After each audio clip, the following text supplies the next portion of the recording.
Դեկտեմբերի 23-ին տեղի ունեցավ մեր ձևով ժողովրդական շարժման հաշվետու ժողովը, որի ժամանակ ամփոփվեց տարին շարժման ձեռքբերումներն ու հետագա անելիքները։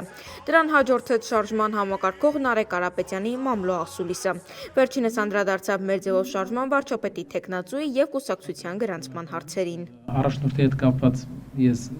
կրկնում եմ մեր այն կարծիքը եւ այն հայտարարությունը, որ առաջնորդը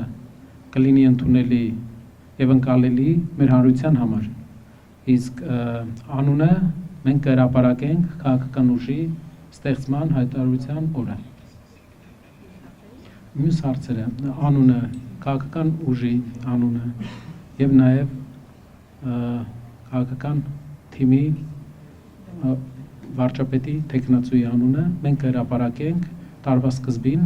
քաղաքական ուժի ստեղծման համագումարի ժամանակ։ Կարապետյանն ընդգծեց, որ միանշանակ մասնակցելու են ընտրություններին, իսկ հարցին արդյոք քաղաքական ուժը կհամագործակցի Հայաստանի նախկին նախագահների կամ նորաստեղծ ուժերի հետ, շարժման ղեկավարն ասում է. մեր ժողովրդին պետք է միասնություն եւ մոբիլիզացիա, որպեսզի լուծենք հայրենիքի առջև ծառացած խնդիրները։ Մենք իրավասություն չունենք որևէ մեկին ուղղորդել, թե նա ինչ պետք է անի,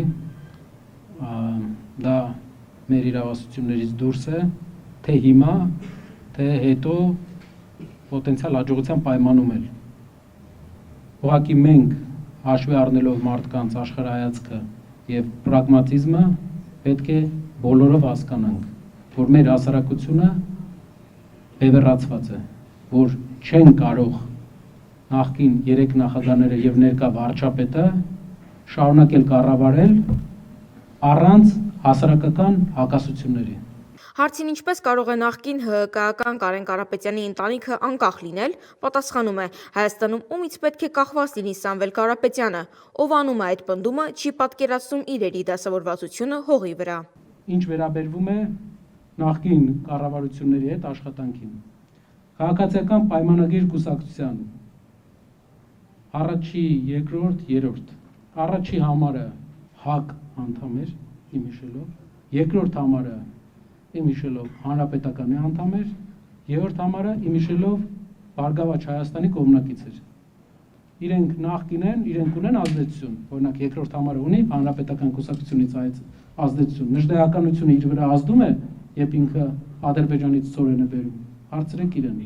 Կարապետյանը անդրադառնալով ադրբեջանական բենզին Հայաստան ներկրելուն ասում է. $1.5 միլիոն բենզին բերելով ադրբեջանական բանակի մոտավորապես 80,000-ից $100,000 ֆինանսավորել ենք, վտանգ չենք տեսնում սրա մեջ։ Դրանով ադրբեջանական բանակն առնում է տեխնիկա եւ օգտագործում հայ զինվորի դեմ։ Նա նաեւ նշեց, թե որ դեպքում է որոշ չափով ադեկվատ ապրանքաշրջանառությունը Բաքվի հետ։ Մի դեպքում եք մենք տեսնում, որ դա կարա հետաքրքիր լինի Հայաստանի համար։ Երբ որ սպասարկի, երբ որ լուծվեն երկու երկրների միջև եղած բոլոր հարցերը, լոգիստիկ առումով մենք կունենանք նաև ազատ մուտք դեպի իրեն սահմանակից երկրներ, եւ մենք պատրաստ ենք աշխատել, բայց որպես երկրի տնտեսական պատասխանատու, մեր ուժը ամեն ինչ պետք է անի ու անելու է, որ մենք ոչ թե վաճառենք, առնենք, այլ կարողանանք հետաքրքիր լինենք վաճառենք։